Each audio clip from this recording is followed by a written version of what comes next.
not the final frontier, but it takes us to the final frontier. Plus, they're fiery and awesome, and they usually work.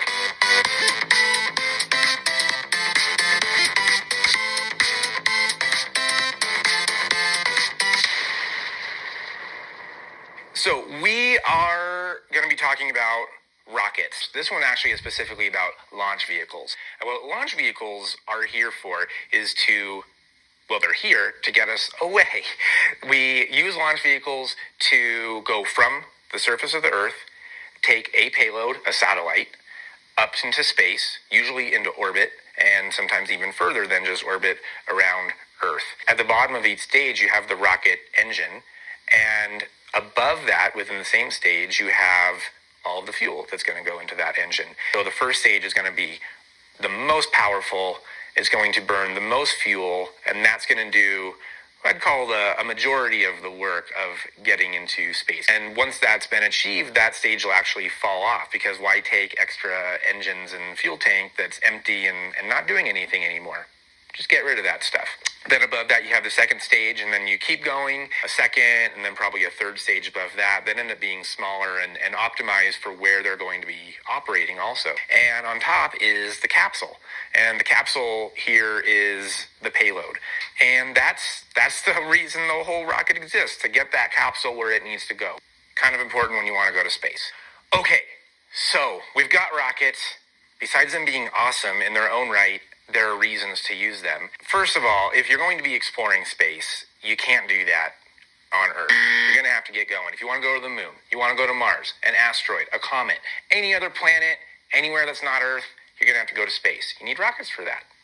Easy. Some other, understandable, maybe less obvious ones are things like space-based communication, satellite phone calls, satellite radio, satellite TV, Earth observation satellites, spy satellites, everyone loves to think about those, weather satellites, and things of this nature. Something you may have heard of, I don't know, GPS, global positioning system. It's probably been hours since you used it. That's amazing, and we can only do that because we got satellites in space. But before we even can talk more about rockets, we should probably talk about why are we not just using airplanes to go to space? I would say we have two different channels, two different reasons that we're not using airplanes to get to space. First of all, it has a little bit to do with the engines. Jet engines, what they do is the airplane has the fuel for that jet engine. To attach the jet engine, then the oxygen that it needs comes from the atmosphere. It sucks in air, then it combines it with the fuel plus the heat. There you go, combustion. Separately, we have rocket engines. Instead of pulling the oxygen from the air, they bring the oxidizer with them to react with the fuel, again, along with the heat. And you put those together, you have your fire, your controlled explosion, and you're sending your rocket in the right direction. But there's also this other interesting concept that is the von Karman line. And so a while back, von Karman, he did this really neat derivation, a really neat calculation that showed that above a certain altitude, about 100 kilometers, a nice round number, or 62 miles, you reach this area where you kind of transition from being an airplane into being a spacecraft, or being in orbit around the Earth. The way that an airplane is going to generate lift to fly is by traveling forward. It's going through the air, it pushes air down, which then pushes the aircraft up. That gives you the lift to fly. Well, what happens is as you get to higher and higher altitudes, the air gets thinner, and you have to travel faster to get the same amount of lift. Well, at 62 miles, at 100 kilometers, you get to the von Karman line, and the speed that your airplane would need to go to stay flying, to get enough lift to fly, is the speed that a spacecraft at that altitude would have to travel to orbit the Earth.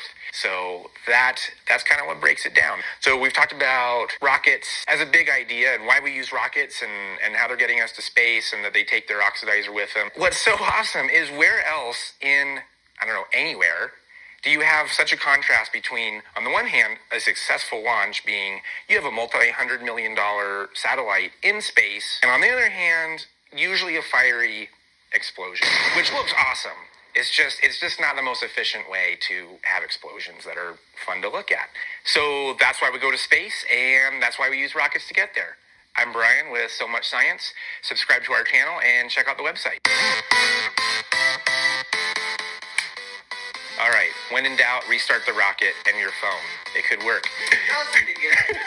Our website and subscribe to the channel. Blah, blah, blah.